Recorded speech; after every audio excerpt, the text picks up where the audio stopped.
गीता अध्याय 15 के श्लोक 16-17 में 3 प्रभु बताए हैं। ये 3 प्रभु कौन हैं? किस प्रभु की शरण में जाने के पश्चात जन्म और मरण समाप्त हो सकता है? 3 प्रभुओं में सबसे उत्तम परमात्मा कौन है? कैसा है? उसका क्या नाम है? इन सभी गूढ़ रहस्यों को जानने के लिए अवश्य सुनिए जगत गुरु तत्वदर्शी संत रामपाल जी महाराज के अमृत वचन। तो जो शास्त्र विधि को त्याग कर सदग्रंथों के विपरीत साधना है, वो परमात्मा ने बताई है कि वे डले हैं। ढेल माने डले, कंकर पत्थर, जिनकी कोई वैल्यू नहीं है। चारों युग में संत पुकारे, कूक कहा हम हेल रे। हीरे माणिक मोती बरसे, ये जग चुगता ढेल रे। पर भी लेन जात है दुनिया, हमारा ज्ञान किन्हे ना सुनिया। परमात्मा कबीर देव जी, कबीर साहब जी बता रहे हैं कि लोक वेद के आधार से, दंत कथाओं के आधार से शास्त्र विरुद्ध साधना करते हुए ये प्राणी कुंभ के मेले का अनुष्ठान करते हैं और पर भी लेने के लिए जाते हैं वहां कल्याणार्थ। उसके लिए भगवान बताते हैं कि जिस तालाब या सरोवर या दरिया में आप स्नान करने जाते हो, निर्धारित करके आपसे पहले वहां उस तालाब में, सरोवर में, उस दरिया में मेंढक, मछली और बहुत से कीड़े मकोड़े पहले से विद्यमान होते हैं, जीव जंतु, और वो तो सदा ही उसके अंदर नहाते हैं। क्या उनका कल्याण हो जाएगा? जिस प्रकार उन मेंढक और मछलियों का कोई कल्याण नहीं हो सकता, इसी प्रकार आपका भी उस पर भी में नहाने से आत्म कल्याण नहीं हो सकता। आत्म कल्याण होगा अपनी सदग्रंथों श्रीमद् भगवद गीता में वर्णित विधि और उसके अनुसार की गई साधना से।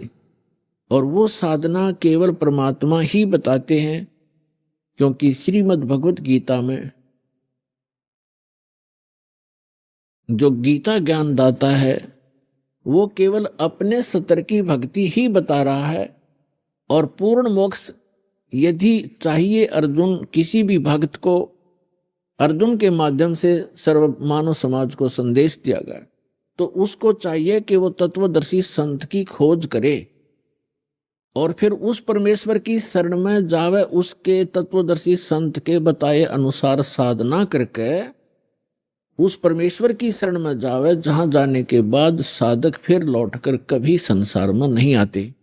और गीता ज्ञानदाता अपनी साधना बताता है कि अर्जुन तेरे और मेरे, अपनी स्थिति बताता है, अपना सामर्थ्य बताता है कि अर्जुन तेरे और मेरे बहुत जन्म हो चुके हैं, तू नहीं जानता, मैं जानता हूं।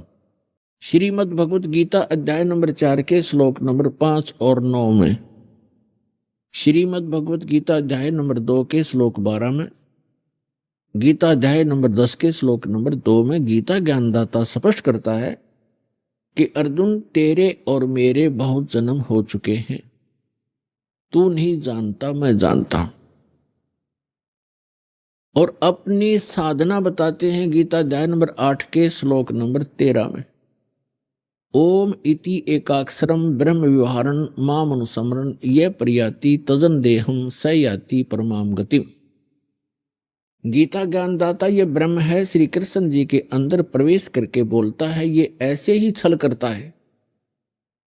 गीता अध्याय नंबर 4 के श्लोक नंबर 9 में ये स्वयं कहता है कि मेरे कर्म और जन्म दिव्य हैं, अलौकिक हैं, तो ये इसके कर्म हैं। गीता अध्याय नंबर 7 के श्लोक नंबर 24-25 में स्वयं स्वीकार करता है कि अर्जुन, मैं अपनी योग माया से छुपा रहता हूं, मैं कभी किसी के समक्ष अपने यथार्थ रूप में नहीं आता। और ये मूर्ख लोग, जन समुदाय, मुझे कृष्ण रूप में, व्यक्ति रूप में आया हुआ मान रहे हैं। मैं कृष्ण नहीं हूं। केवल भूत की तरह, प्रेत की तरह बोल रहा था उसके अंदर। कि मैं कृष्ण नहीं हूं, मैं तो अपनी योग माया से छुपा रहता हूं। गीता अध्याय नंबर 11 के श्लोक नंबर 32 में कहता है कि अर्जुन मैं काल हूं और अब मैं परवर्त हुआ हूं, अब आया हूं। श्री कृष्ण जी तो पहले विद्यमान थे, उन्होंने पहले कभी अपने आप को काल नहीं कहा और उसके बाद फिर कभी अपने जीवन में अपने आप को काल नहीं कहा। ये काल है, इसको ब्रह्म भी कहते हैं, सर पुरुष भी कहते हैं, सर ब्रह्म भी कहते हैं, ज्योत स्वरूपी निरंजन भी इसी को कहते हैं। तो ये कहता है कि मेरा तो एक ओम मंत्र है और ये कहता है कि मेरे जन्म और कर्म अलौकिक हैं।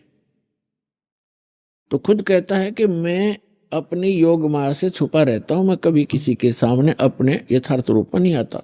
तो श्री कृष्ण में प्रवेश करके ये ब्रह्म बोल रहा है, सरपुरुष बोल रहा है।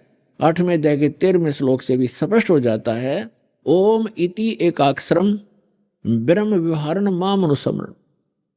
माम ब्रह्म, मुझ ब्रह्म का केवल एक ओम अक्षर है, उच्चारण करके सिमरण करता हुआ यह प्रियाति तजन देहम, जो शरीर त्याग कर जाते हुए इसी का सिमरण करता हुआ जाता है, स याति परमाम गतिम, वह परम गति को प्राप्त होता है। यानी ओम से मिलने वाली जो परम गति है, ओम से मिलने वाली परम गति क्या है? ब्रह्मलोक में जाता है साधक। और आज तक के ऋषि महर्षियों को इस ओम से आगे कोई मंत्र का ज्ञान नहीं था और ब्रह्म को ये संपूर्ण पूर्ण परमात्मा माना करते थे। और फिर घुमा फिराकर इन्हीं ब्रह्मा विष्णु महेश तक ही इनकी बुद्धि की सुई आकर टिक जाया करती थी, क्योंकि इनको कंप्लीट स्पिरिचुअल नॉलेज नहीं था।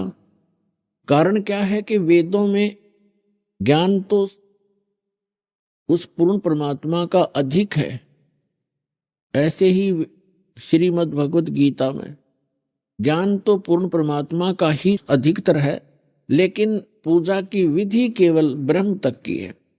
और गलती से इन ऋषि महर्षियों ने सतगुरु के अभाव से इस ब्रह्म को पूर्ण परमात्मा भी कह दिया, इसी को पूर्ण ब्रह्म मान लिया ब्रह्म को, जबकि ये स्वयं स्वीकार करता है कि वो परम अक्षर ब्रह्म तो कोई और है, मुझसे भिन्न है, और उसकी साधना करने से पूर्ण मोक्ष होता है। अब प्रसंग चल रहा है, भगवान ने आकर बताया है कि पर भी लेन जात है दुनिया, हमरा ज्ञान किने ना सुनिया। अब पर भी लेने जाते हैं, स्नान करने जाते हैं तीर्थों पर। ये तीर्थ क्या हैं, ये कैसे निर्मित हुए, इसके विषय में ब्रह्मा पुराण में बहुत विस्तृत जानकारी है और विष्णु पुराण के अंदर भी। उसमें क्या बताया गया है कि जैसे किसी संत ने किसी सरोवर के किनारे या दरिया के किनारे बैठकर अपनी सुविधा अनुसार, यानी जल की आवश्यकता होती है अधिकतर जीव को नहाने पीने वस्त्र आदि धोने के लिए, और साथ में फिर भक्ति करते हैं, उनके किनारे बैठकर के उन्होंने अपने अनुष्ठान किए। जैसे भी उनको गुरु मिले, जैसा भी वो अध्यात्म मार्ग से परिचित थे, उस आधार से उन्होंने वहां भक्ति करी बैठ के। और वहां से जो साधना उन्होंने की, उस साधना अनुसार अपना शरीर त्याग करके वो चले गए उस लोक को, उस स्थान को प्राप्त कर गए जहां की उसने साधना की थी।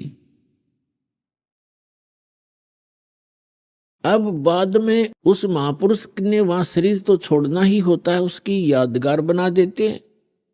और फिर जनता होती है वो उससे प्रभावित होती है, क्योंकि वो साधना करते करते अपनी उस पूंजी में से अन्य किसी को आशीर्वाद, दुआ या बद दुआ दे करके वो प्रभावित अवश्य कर लेता है, जिस कारण से वहां आसपास की जनता उस साधक से बहुत प्रभावित हो जाती है। उसके बाद उसकी मृत्यु के उपरांत वहां एक उसकी समाधि बना देते हैं, वहां पूजाएं शुरू कर देते हैं और फिर वहां उसके मत्था टेकने लग जाते हैं और उसको तीर्थ नाम दे दिया जाता है। अपनात्मा परमात्मा ने आके ये निष्कर्ष दिया है कि जैसे अमरनाथ कैसे बना, अमरनाथ की स्थापना कैसे हुई, ये कैसे वेल नोन हुआ, सुप्रसिद्ध क्यों हुआ? भगवान शिव ने पार्वती जी को ये अनमोल मंत्र दिया था जिससे मोक्ष संभव है। और वो कौन सा मंत्र दिया था? जो 5 नाम का ये दास आपको देता है प्रथम मंत्र में, बीच बीच के जो 5 मंत्र हैं, ये शिव जी ने इस मंत्र का ज्ञान था और इसी को ये अमर मंत्र मानता था। एक तो पुण्यात्माओं, हमें कंप्लीट स्पिरिचुअल नॉलेज ना होने से, संपूर्ण अध्यात्म ज्ञान ना होने से, हम इन नकली संतों के द्वारा घने भ्रमित हो गए। हम क्या सोचते हैं कि गुरुजी ने मंत्र दे दिया, नाम दीक्षा दे दी, और फिर क्या होता है, उन भ्रमित लोगों के पास जाकर के आप उनसे फिर प्रभावित हो जाते हो, जिनको कंप्लीट स्पिरिचुअल नॉलेज नहीं है, जिनको पूर्ण अध्यात्म ज्ञान नहीं है। तो वो क्या पूछते हैं आपसे कि आपने दीक्षा ली है वहां से, बरवाला से, कितने दिन हो गए? 1 महीना, 2 महीने, 1 वर्ष, 2 वर्ष, जैसा भी जिसको। फिर वो पूछते हैं क्या आपको भगवान दिखाई देते हैं, भगवान के दर्शन होते हैं? अब आपके पास इसका कोई उत्तर नहीं। तो पुण्यात्माओं, कहने का भाव ये है कि दास जो आज प्रसंग आपके समक्ष स्पष्ट करना चाहता है, एक विषय स्पष्ट करना चाहता है कि मोक्ष की प्राप्ति परमात्मा के दर्शन से नहीं, उस परमात्मा के मंत्र से होती है। पहले तो ये प्रसंग स्पष्ट करते हैं कि अमरनाथ की स्थापना कैसे हुई। पुण्यात्मा, हमने पुराण बहुत पढ़ी हैं, पवित्र पुराण, लेकिन हमारे धर्म गुरु कोई निष्कर्ष हमें निकाल कर दे नहीं पाए, और जिस कारण से हम ऐसे उन कथाओं को याद अवश्य कर लेते थे, लेकिन हमें उनका कोई सिर पैर का पता नहीं था। जैसे पार्वती जी के 107 जन्म हो चुके थे, 108वां जन्म वो जी रही थी। भगवान शंकर वही होते थे, उनकी तब तक मृत्यु नहीं हुई थी, और पार्वती जी की 107 बार मृत्यु हो चुकी थी। और भगवान शिव जब पार्वती जी की मृत्यु होती थी बड़े व्याकुल होते थे, उनका बहुत बुरा हाल हो जाता था उस पार्वती की मृत्यु के उपरांत, उसके वियोग में। एक समय की बात है कि भगवान श्री राम वनवास के अंदर सीता जी के अपहरण के उपरांत वृक्षों से डकरा रहा था, रो रहा था, सीता की खोज पूछ रहा था, मृगों से लिपट रहा था। ऊपर से आसमान से पार्वती और शिव देख रहे थे। भगवान शिव ने श्री रामचंद्र जी अर्थात विष्णु जी को प्रणाम किया। पार्वती जी ने देखा कि किसको प्रणाम कर रहे हैं, नीचे एक व्यक्ति रो रहा है पृथ्वी पर। पार्वती जी ने पूछा आप किसको प्रणाम कर रहे हो? भगवान शिव ने कहा कि नीचे देखो, ये भगवान को प्रणाम कर रहा हूं। कि वो व्यक्ति रो रहा है? पार्वती ने पूछा कि हाँ, ये भगवान है, परमात्मा है। पार्वती जी कहने लगी भगवान और रो रहा है? भगवान कैसे हो सकता है जो ऐसे डकरा रहा है जनसाधारण की तरह? यानी विष्णु जी थे वो, और विष्णु जी भगवान शिव के बड़े भाई हैं। अपने बड़े भाई को वो नमस्कार कर रहे थे।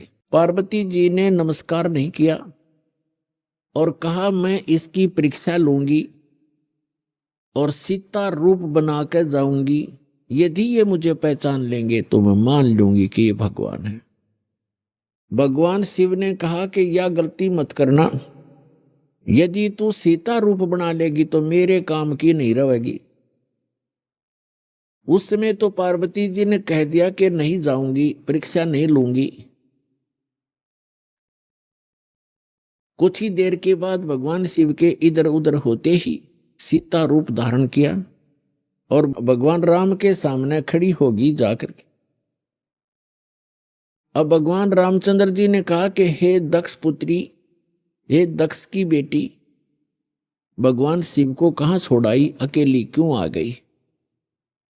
इस बात से वो इतना शर्मिंदा होगी कि भगवान शिव आपको ठीक ही प्रणाम कर रहे थे, आप तो सचमुच जानी जान हो। अब देखो पुण्यात्माओं, इस काल के जाल को समझना। श्रीमद् भगवत गीता अध्याय नंबर 7 के श्लोक नंबर 8-9 में ये गीता ज्ञानदाता काल है, ब्रह्मा विष्णु महेश का पिता है, 21 ब्रह्मांड का स्वामी है।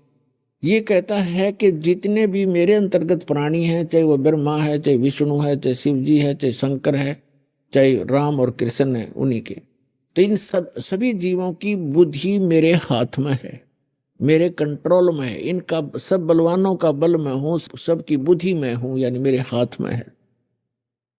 अब देखो, इस काल ने उस समय तो भगवान श्री राम की बुद्धि ऑन कर दी, जिस समय पार्वती को पहचान लिया कि सीता नहीं है तू, और उधर से अपनी पत्नी का पता नहीं उसको, उसने कौन उठा ले गया, तो खाक जानी जान था। तो ये सब खेल इस काल के हाथ में है। जैसे जब महाभारत का युद्ध करवाना था, उस समय अर्जुन में ताकत दे दी, एक का मारा था तीर 20 में का निकल जा था, नरसंहार करवा दिया, उसका बैड अकाउंट बनवा दिया।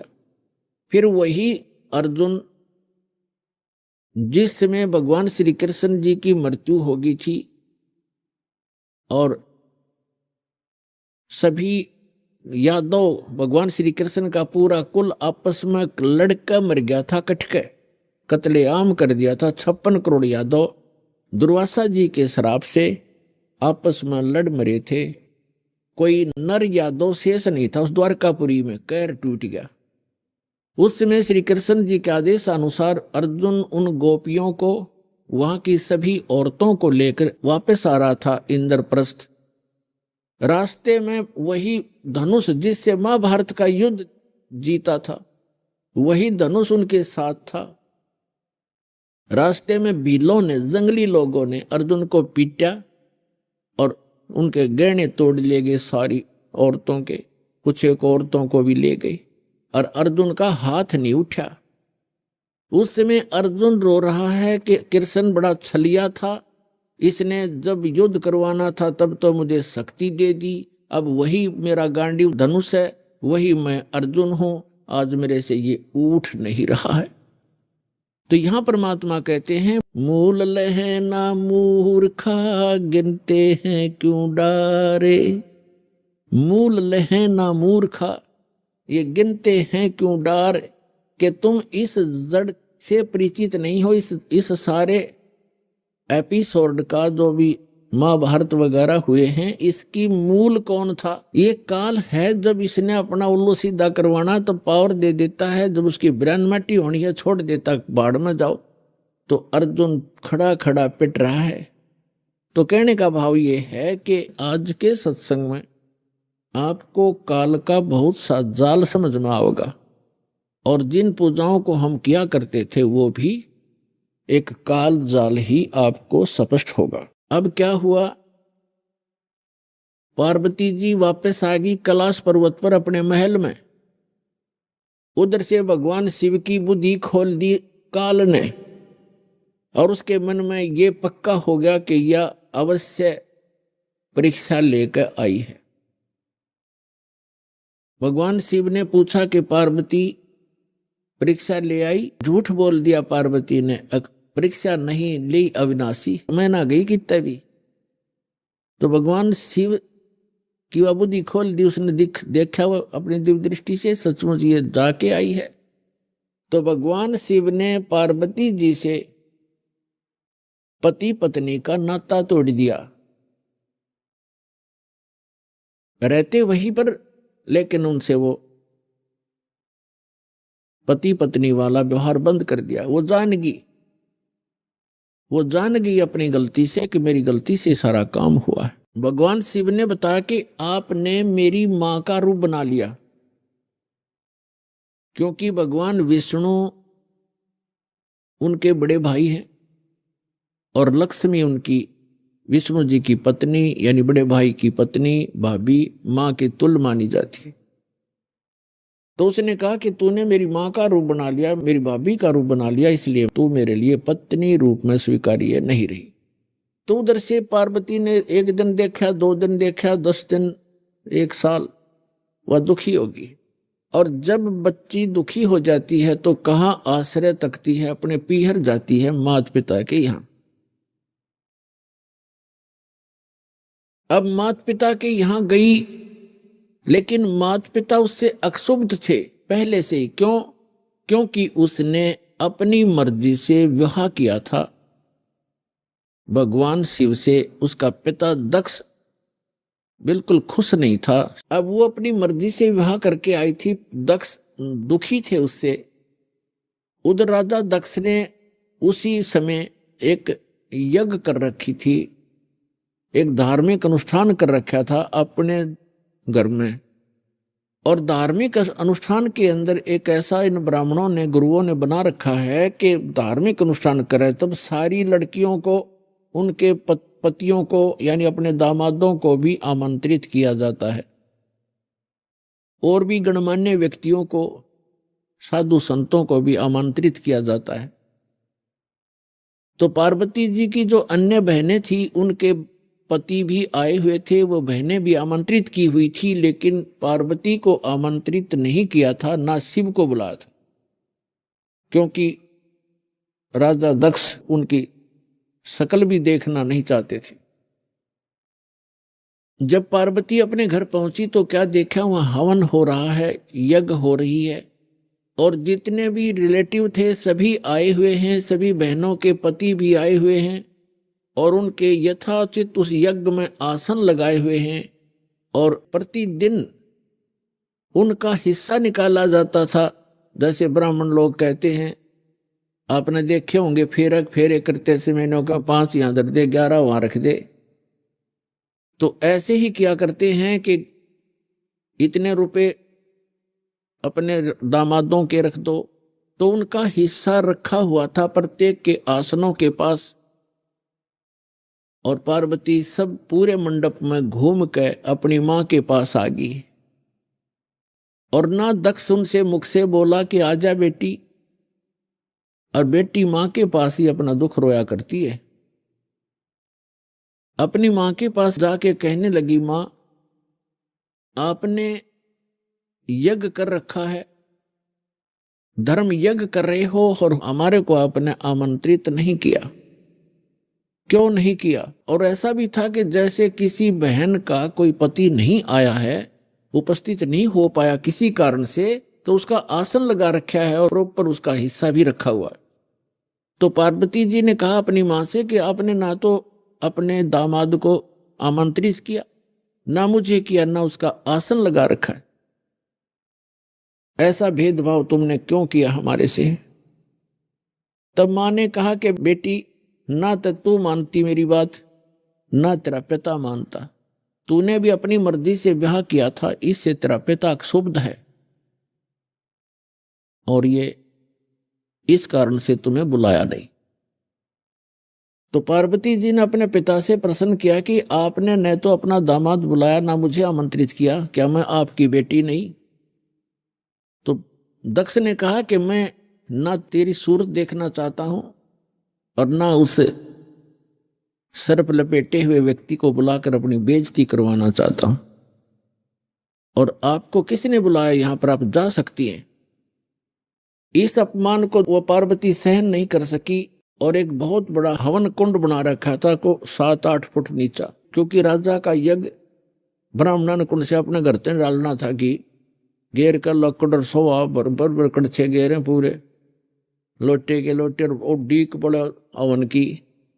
तो पार्वती ने कहा कि मैं करवाती हूं तेरा यज्ञ संपूर्ण, ऐसा क्षुब्ध हुई, इतना गुस्सा मान के, और हवन कुंड में छलांग लगा कर जल गई। जल्दी सी हवन कुंड को बुझाया गया, तुरंत ही उसको निकाला गया। सारा शरीर जल गया, लेकिन अस्थि पिंजर शेष रह गया। भगवान शिव को पता चला, ये बहुत लंबी कथा है। भगवान शिव ने फिर अपने ससुर का सिर भी काट दिया था, उसने काट दिया था, भैरव ने, जैसा भी। तो फिर क्या हुआ कि भगवान शिव जब आए तो उसने उस पार्वती के कंकाल को, जो केवल अस्थि पंजर था पूरे बॉडी का, उसको पार्वती जान के मोहवश इतना अंधे हो गए और उसको सीने से लगाकर 10,000 वर्ष तक पार्वती पार्वती करते फिरते रहे। एक दिन भगवान ने सुदर्शन चक्र से उस पार्वती के टुकड़े टुकड़े कर दिए, उस अस्थि पिंजर के। तो उसके विषय में बताते हैं कि जहां नैन गिरे वहां नैना देवी, जहां धड़ गिरी उसकी वहां पर वैष्णो देवी। ऐसे वैष्णो देवी और नैना देवी की स्थापना हुई, क्योंकि वहां पार्ट्स ऑफ द बॉडी को, शरीर के अंगों को, जहां नैन गिरी थी वहां उनकी समाधि दे दी और उसकी एक यादगार बना दी कि यहां पर ऐसी घटना घटी थी, कहीं आने वाले समय में कोई इन ऐतिहासिक और पौराणिक बातों को झूठा ना सिद्ध कर दे, इसलिए वो यादगार बनाई थी। और आज वहां पूजाएं शुरू होगी। ऐसी जहां धड़ गिरा था वहां पर वैष्णो देवी बना दी, एक यादगार बना दी और उसको मंदिर का रूप दे दिया, जैसे कि आने वाले समय में ये चिन्ह बना रहे, ये अवशेष बने रहे। इस प्रकार ये हमारे धार्मिक तीर्थ बने। हम फिर जाने लगे, वहां श्रद्धा से मत्था टेकने लगे, दान दक्षिणा करने लगे, फिर पुजारी बैठा दिए। अब वही घंटी बजा के हम कल्याण मोक्ष समझने लगे। तो अध्यात्म ज्ञानहीनता के कारण हम ऐसा कर रहे थे, ये डले ढो रहे थे। अब जो प्रसंग चल रहा है कि पार्वती जी का फिर नेक्स्ट जन्म जब हुआ, हिमालय के जन्म हुआ और शिव से विवाह हुआ। और भगवान शिव क्या करते थे कि जितनी बार भी पार्वती की मृत्यु हुई, उनके कंकाल को यानी रूंड को, इस हड्डी के सिर के ऊपरले हिस्से को वो निकाल लेते थे और उसको एक धागे में डाल करके रखते थे, ताकि वो गिनती करते थे कि कितनी बार इसकी मृत्यु होगी। 107 कंकाल सिर के भगवान शिव ने टांग रखे थे डोरी में, रस्सी में। और पार्वती पूछा करती थी कि ये क्या है, तो शिव जी टाल मटोल कर दिया करते थे कि ये मेरा कुछ अपना अनुष्ठान है, तू मत बोल। भगवान शिव ने बहुत बार पार्वती जी से कहा था कि आप भक्ति किया करो, देखो मैं भी करता हूं। तो पार्वती जी कहा करती थी कि मुझे तो भगवान मिल गए हैं, आप देवों के देव महादेव हो, मुझे क्या जरूरत है भक्ति करने की। भगवान शिव बहुत समझाया करते थे कि जीव को भक्ति अवश्य करनी चाहिए, साधना करनी चाहिए, उस परमात्मा की भक्ति करो। लेकिन उस पार्वती का गला या बात उतरा नहीं करती। पुण्यात्माओं, जिस प्राणी को सुख गणा है वो सुख इस प्राणी का महादुश्मन है। कबीर साहब कहते हैं, सुख के माथे पत्थर पड़ो जिसते नाम हृदय ते जावे, और बलिहारी व दुख के जो पल पल नाम रटावे। तो पार्वती को इतना सुख था, सभी देवी देव हाथ जोड़ा करते थे और सर्व ऐश्वर्य उपलब्ध थे, तो उसने क्या जरूरत थी भक्ति करने की। तो इसलिए भगवान शिव के पास जो मंत्र था वो स्वयं जाप करते थे, वो पार्वती जी को मंत्र बताया नहीं। एक दिन भगवान शिव सैर सपट्टे को गए हुए थे बाहर, पीछे से नारद जी आ गए और नारद जी बोले कि हे माता, आप जन्म और मरण के दुख को सहन कर रही हो और आपके घर में एक ऐसी अनमोल वस्तु है जिसके सेवन करने से आपका ये जन्म और मृत्यु मिट सकता है। तो पार्वती जी ने पूछा कि भाई नारद, ऐसी कौन सी वस्तु है, मुझे तो मालूम नहीं। उस नारद जी ने बताया कि भगवान शिव के पास एक मंत्र है, अमर मंत्र, और वो किसी को नहीं बताते और स्वयं मंत्र का जाप करते हैं, जिस कारण से वो अमर हैं। और उस मंत्र के अभाव से आप जन्म और मृत्यु को प्राप्त होते रहते हो। आपका 108वां जन्म है और भगवान शिव कांस्टेंट चल रहे हैं।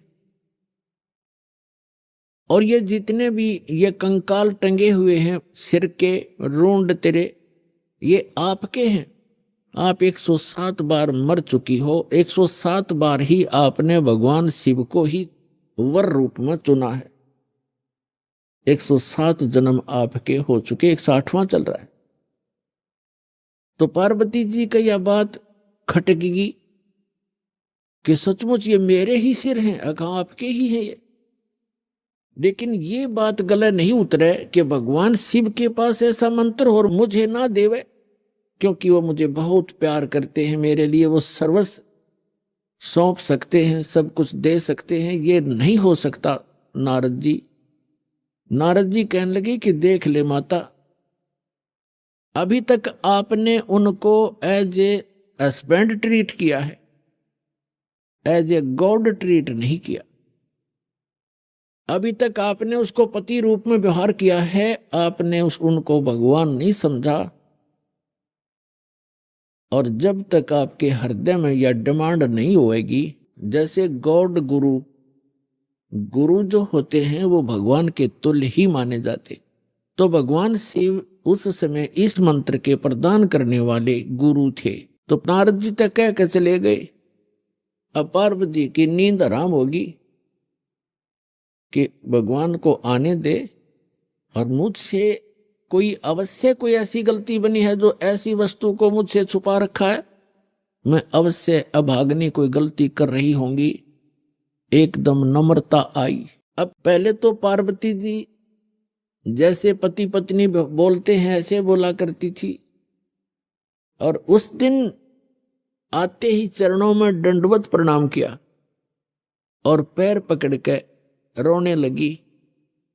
भगवान शिव ने पूछा कि किसने क्या कह दिया आपको, क्यों रो रहे हो, बताओ मुझे एक बार। तो पार्वती ने कहा कि आपके रहते मुझे कौन क्या कह सकता है, लेकिन मैं बहुत निकम्मी हूं कि मैं ऐसी कोई गलती कर रही हूं जिस कारण से आपने मुझसे एक अनमोल वस्तु छुपा रखी है।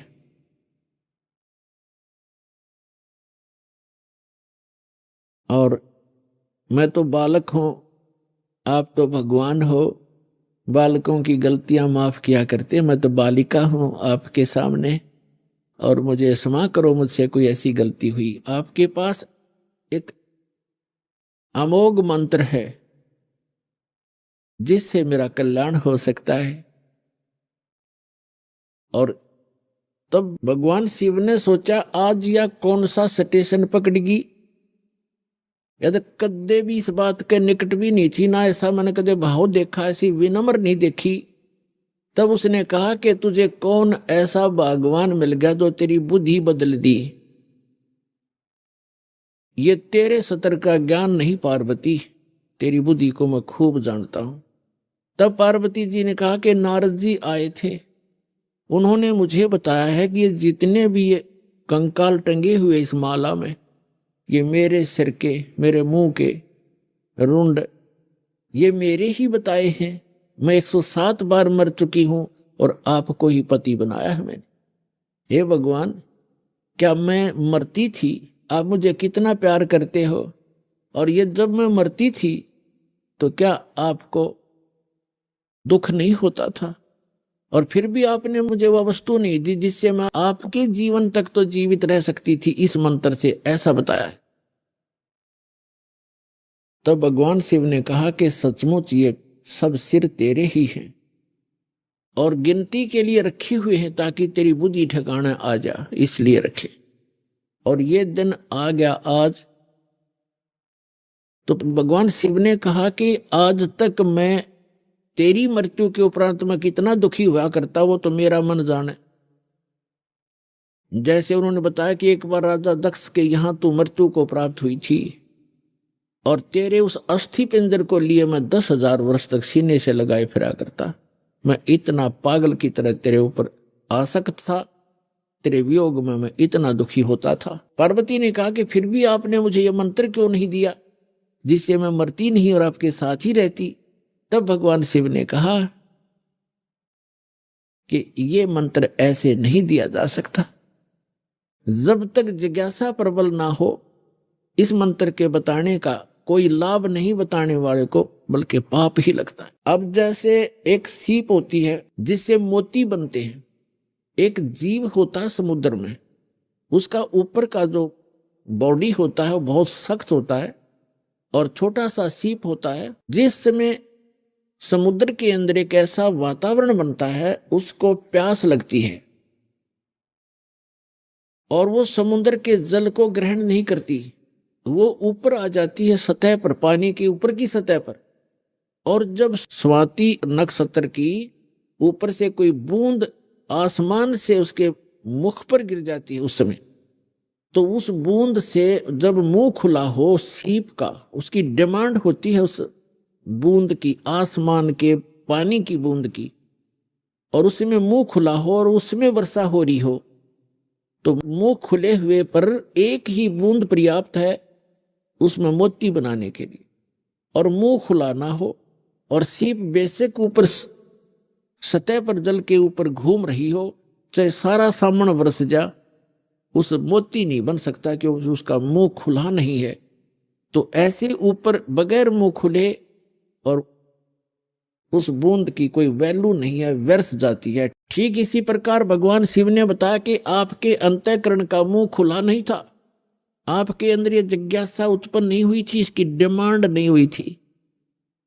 और आज नारद जी ने आपके अंदर ये प्रेरणा पैदा करके आपके अंतःकरण की वो डिमांड प्रेरित कर दिया, आपको आपकी प्रबल इच्छा होगी। अब ये मंत्र दूंगा पार्वती तो तेरा काम करेगा। पहले मैंने बहुत बार कोशिश की थी कि आपको ये मंत्र दूं, लेकिन आपने तो कान्ना पे कटाड़ी सारी बात, और कभी भी नहीं आपने भक्ति करने की सोची भी नहीं। अगर आप मेरे ज्ञान को सुनती तो मैं ये मंत्र आपको प्रेरित करके ये मंत्र भी देता, लेकिन ये ऐसा अनमोल मंत्र है, बगैर जिज्ञासु के और प्रबल इच्छा हुए बिना ये देना व्यर्थ होता है। इसलिए मैंने आपको मरते हुए भी देखा, मैं रोता भी था, डकराता था, टक्कर मारता था, लेकिन ये अनमोल वस्तु दे नहीं सकता था। तो पुण्यात्माओं, उस मंत्र को कितना कॉन्फिडेंस रखा गया था भगवान शिव के द्वारा। पार्वती के अतिरिक्त उन्होंने किसी को यह मंत्र फिर खोला भी नहीं। अब पार्वती से कहा कि इस मंत्र को मैं उस स्थान पर दूंगा, कोई अन्य जीव जंतु ना सुन ले। तो वो कहां ले गए उनको? वहां ले गए जहां आज अमरनाथ नाम से स्थान प्रसिद्ध है। वहां एक उस स्थान पर एक सूखा वृक्ष था, सूखा वृक्ष खड़ा था, उसके पत्ते नहीं थे, टहनी अवश्य खड़ी थी, पत्तों रहित सूखी, और उसकी एक खोगड़ माने वृक्ष के अंदर एक उसके तने में एक सुराख बन जाता अपने आप ही कुदरत, और उसमें एक मादा तोते ने अंडे दे रखे थे, उत्पन्न कर रखे थे, एक तोते के अंडे थे उसमें।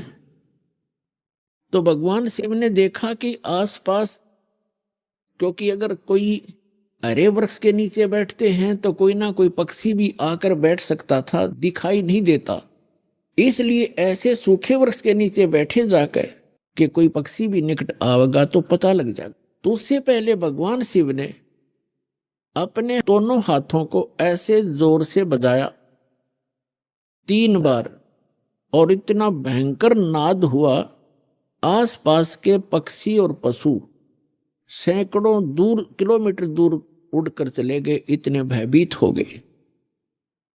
और जो अंडे थे वो भी बच्चे बनकर उड़ गए। एक अंडा वो खराब था, डिफेक्टिव था, वो वहां रह गया। अब पुण्यात्मा देखना, ये है कंप्लीट स्पिरिचुअल नॉलेज, ये संपूर्ण अध्यात्म ज्ञान है। अब आप देखते हो जैसे अस्थि उठाते हैं, अस्थि फूल उठाते हैं, जो हार्ड जीव के, मनुष्य के, स्त्री या पुरुष के जला दिए जाते हैं, शरीर को अंतिम संस्कार कर दिया जाता है शरीर का, उसके बाद उसके कुछ कण हड्डियों के बच जाते हैं, उनको फूल बोलते हैं, अस्थि बोलते हैं। उनको वहां से उठाया जाता है उस राख से, और कहाँ डाल के आते हैं? गंगा में, दरिया में। क्यों डालते हैं? ये तो एक बहकाने वाली बात है कि वहां गति करवाने जाते हैं। मरने के बाद जीव चला गया जहां जाना था, उन हड्डियों के कहीं फेंकने से, दरिया में डालने से गति होती है। उसका मूल उद्देश्य ये है कि जैसे हम जिस बॉडी में रहे हैं, ये शरीर हमने सबसे प्रिय है। इंसान कोई रोगी हो जाता है, रोग भयंकर होता है, उसमें बहुत इलाज करवाना पड़ता है, तो अपने मकान और जमीन को भी बेचकर इस शरीर को सुरक्षित रखना चाहता है। ये कितना प्रिय होता है। और इसको छोड़कर जब ये प्राणी जाता है, पहले ये ऊपर ले जाया जाता है, वहां तपस्शिला पर इसको भूना जाता है, इसके अंदर से गंध निकालकर फिर इस जीव को फेंक दिया जाता है। ये आकाश मार्ग से आकर धर्मराज के दरबार में पंक्ति में खड़ा हो जाता है। इस प्रोसेस में इसको 10-12 दिन लग जाते हैं। इसलिए 13वें दिन ये वापस आ जाता है जहां इसने गधा बनना है, कुत्ता बनना, सूर बनना है या भूत बनना है, उस लाइन में फिर लग जाता है। तो ये प्रेत बन जाते हैं अधिकतर। भूत पूज कर भूत बनेंगे, तो हम सब भूतों की पूजा ही करते थे। तो प्रेत बनकर आता है कहाँ? अपने घर में। घर से फिर अपने शरीर को खोजता है, मेरा शरीर कहाँ, उसमें प्रवेश करूं। फिर वो वहां से चलता चलता जाता है, क्योंकि एक फिल्म सी बनी होती है, वो फिर वहां जाता है जहां उसका अंतिम संस्कार किया होता है। तो वहां अगर वो अस्थि नहीं उठाई जाती है, तो वो जीव उन अस्थियों को चिपक जाता, मेरी है, ये मेरी है, उनका चिपका रहता वहां पर। और जिन गुरुओं को ज्ञान तो था नहीं, उन्होंने सोचा कि ये अस्थि अगर यहां से उठा कर और कहीं फेंक आवे,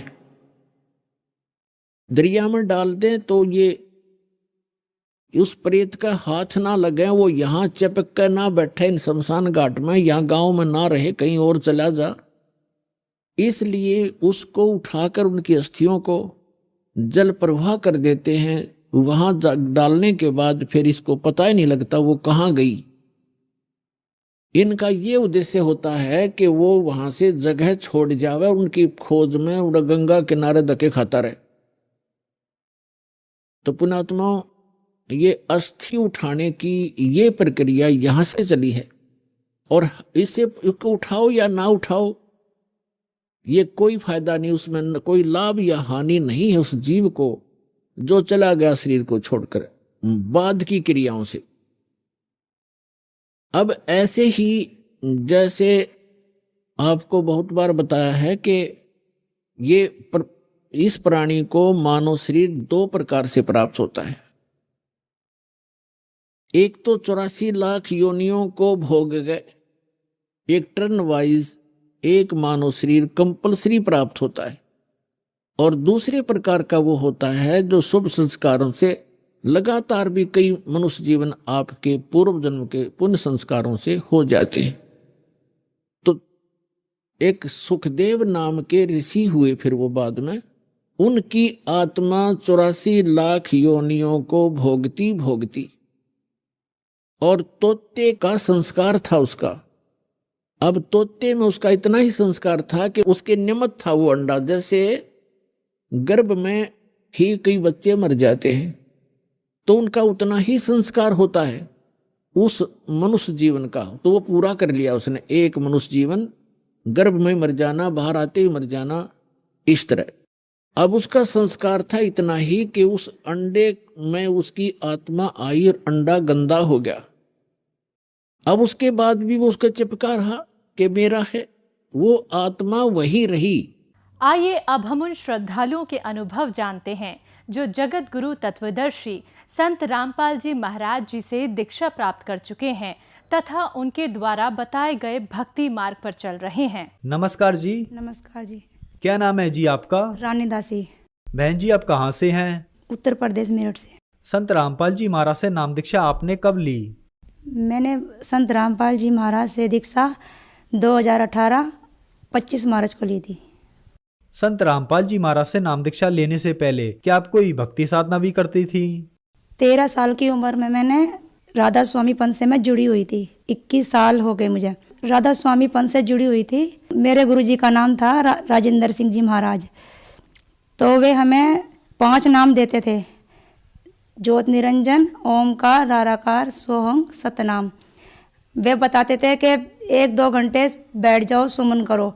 तो हम जब बैठ जाते थे हमें तो कुछ नहीं दिखाई देता था और उनकी भक्ति करने के बाद करते रहे। 21 साल हो गए करते करते, मुझे कोई लाभ नहीं हुआ, बल्कि और मेरी मट्टी खराब हो गई। मेरा पूरा परिवार जुड़ा हुआ था राधा स्वामी पंथ से। उसके बाद मैं 13 साल की उम्र में राधा स्वामी पंथ से जुड़ गई थी। बहन जी जब आप राधा स्वामी पंथ से जुड़ी हुई थी, 21 साल तक आपने भक्ति साधना की और मात्र 13 साल की उम्र में आपने राजेंद्र सिंह जी महाराज से नाम दीक्षा ली, तो फिर क्या कारण बना कि आप संत रामपाल जी महाराज की शरण में आई? कारण ये था कि मेरी बहन ने, वो हरियाणा में रहती है, वो 8-9 सालों से हो गई। वो जब भी मैं घर पर रहने जाती थी छुट्टियों में बच्चों के साथ, तो मेरी बहन भी आ जाती थी। मेरी बहन कहती थी कि दीदी तू ये नाम छोड़ दे, तेरी ये इसमें कोई परमात्मा नहीं मिलेगा तुझे। जिससे हम संत रामपाल जी महाराज से जुड़े हुए हैं वो खुद ही परमात्मा है। हमें बहुत ही लाभ हुए हैं, बहुत ही, यानी कि हमें परमात्मा मिल चुके हैं, तू भी उससे जुड़ जा। मेरे पति बहुत ड्रिंक करते थे, बहुत ज़्यादा ही। तो मैंने उसकी बातों का यकीन नहीं किया। तो मेरी बहन ने मुझे ज्ञान गंगा पुस्तक दी। वो ज्ञान गंगा मैंने पढ़ी, उसमें मैंने जाना, तो फिर भी मैंने यकीन नहीं करा। तो मेरी बहन फिर कहने लगी, इन्हों का तू एक काम करना, साधना चैनल पे सत्संग आता है संत रामपाल जी महाराज का, उसको सुनना। मैंने वो सुना तो मेरे शुरू में तो मुझे उठपटांग सा लगा वो, कि पता नहीं क्या क्या कहानी से सुना रहे हैं ये। फिर मैंने राजेंद्र जी महाराज, जो मेरे राधा पंत गुरु जी थे हमारे, उनका सत्संग सुनती थी, उनकी किताब पढ़ती थी।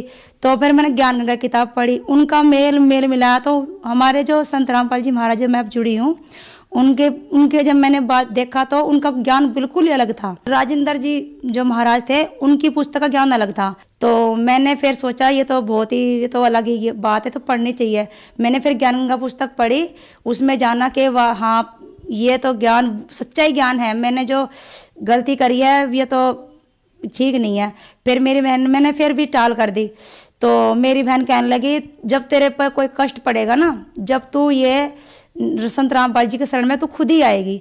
मैंने कहा चल देखी जाएगी, ठीक है कोई बात ना। मेरे पति ने कहा कि भाई, मेरे पति ड्रिंक करते थे, मुझे मारते थे, पीटते थे, तो बहुत दुखी करते थे।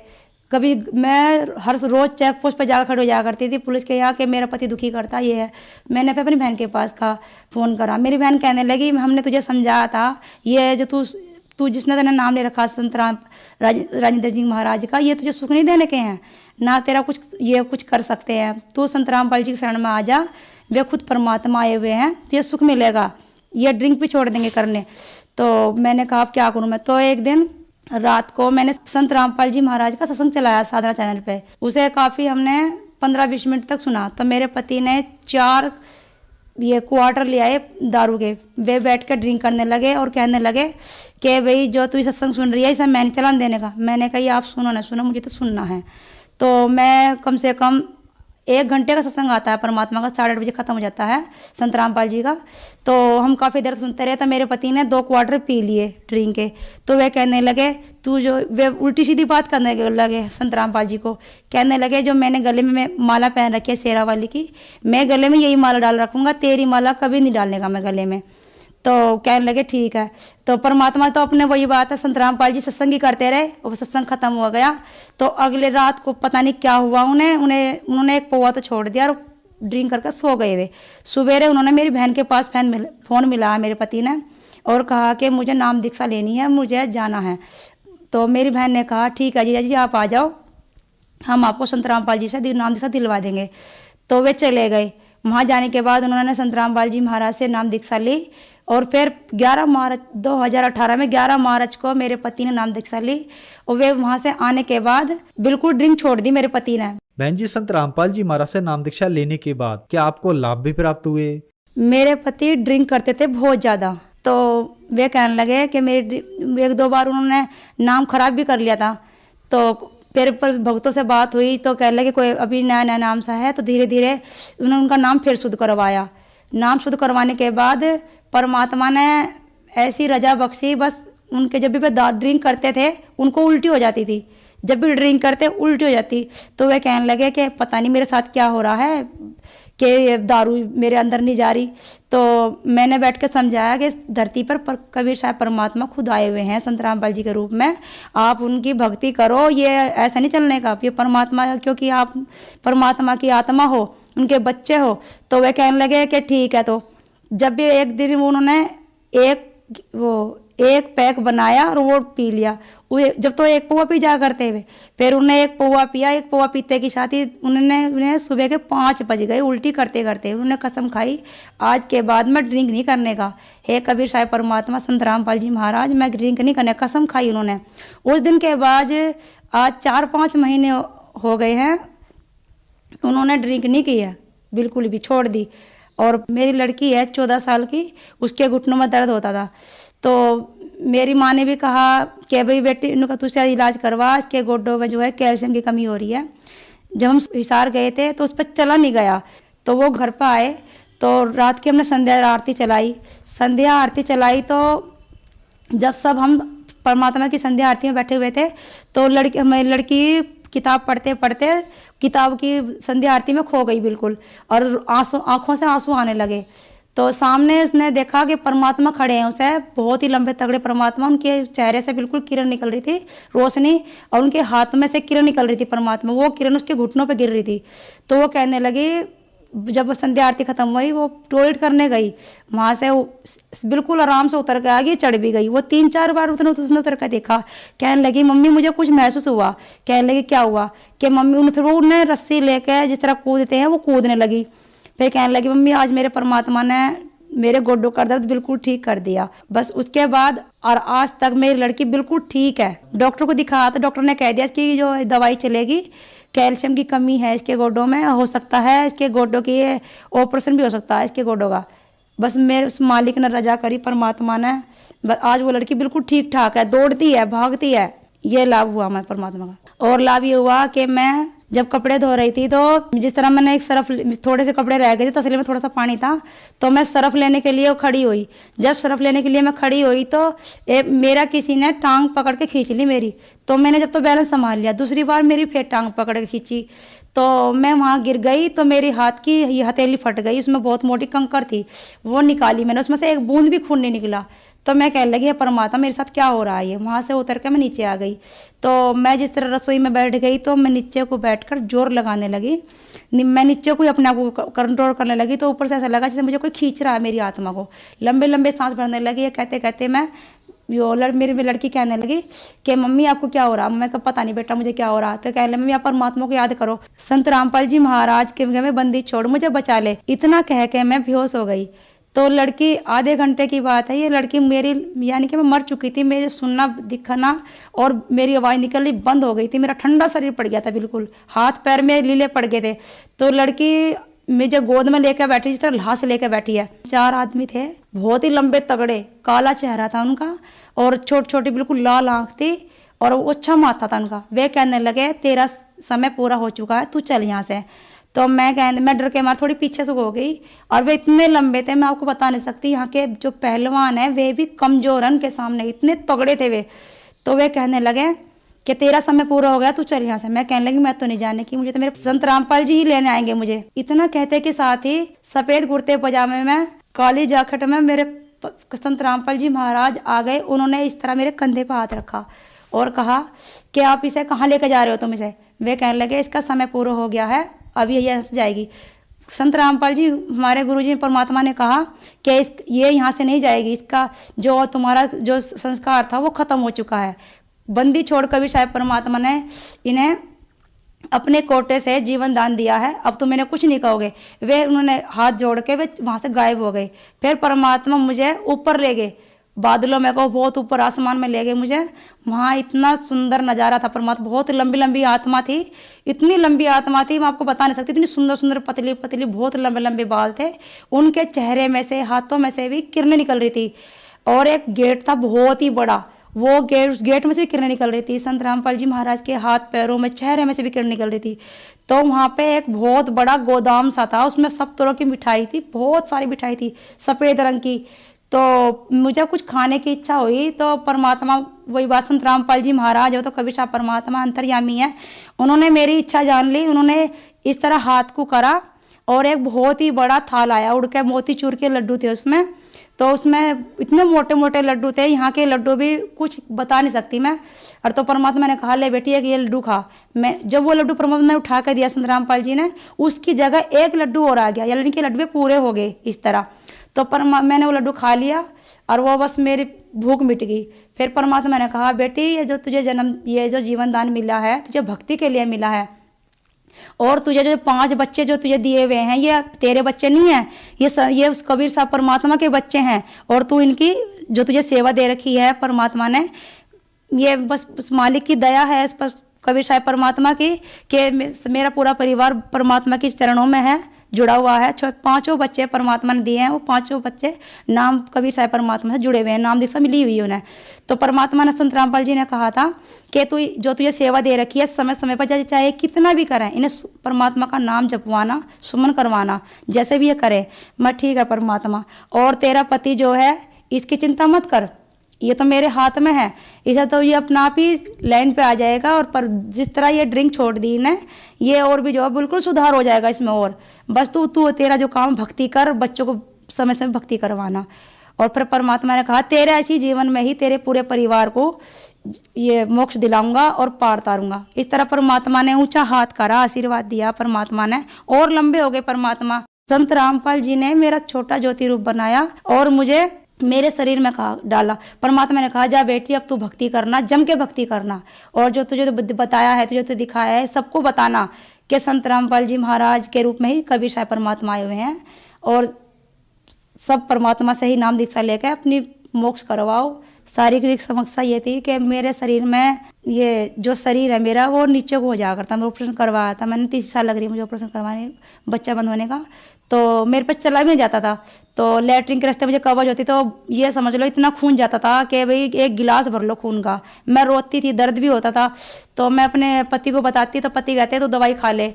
मैंने दवाई भी खाई तो दवाई से आराम नहीं लगा। तो जब मैं प्रथम नाम ही मिला था मुझे, अब तो परमात्मा ने सतनाम भी दे दिया मुझे। तो जब मैं वहाँ अपनी बहन के साथ तारीख लगाने जाती थी तो मेरी बहन को बताया, तो मेरी बहन के पास एक डॉक्टर नहीं है, और डॉक्टर ने कहने लगी कि तेरी बच्चादानी निकालनी पड़ेगी, इसका तो ऑपरेशन होएगा, इसमें कम से कम 5-6 हज़ार रुपया खर्चा आ जाएगा। तो मैंने अपनी बहन को बताया, तो मेरी बहन कहने लगी हम जो हमारे अभी तू नाम से जुड़ी है, तो परमात्मा संत रामपाल जी महाराज है, खुद डॉक्टर है एक, तू उससे अरदास कर, मालिक तेरी सारी बीमारी दूर करेगा। मैंने बस वहीं से यही पल्ले गांठ बांध ली कि मैं बस, मेरा तो डॉक्टर वही है, वही मेरा इलाज करेगा, जो मैं डॉक्टर को दूंगी वो परमात्मा के गले में डालूंगी। संत रामपाल जी के महाराज के सामने अरदास लगाई, तो मेरा उसी दिन से ही मेरा शारीरिक जो दर्द था, जो बीमारी थी मेरी खत्म हो गई। आज इस बात को 1 साल हो गया। तो मैंने अपनी बहन के पास फ़ोन करा, तो मेरी बहन कहने लगी वो बंदी छोड़, संत रामपाल जी महाराज है, वो खुद परमात्मा है, वो सबकी बीमारी दूर करते हैं। भाई ये मुझे लाभ हुआ, और अब भी लाभ ही हो रहे हैं रोज। धन्यवाद जी। साहिब जी।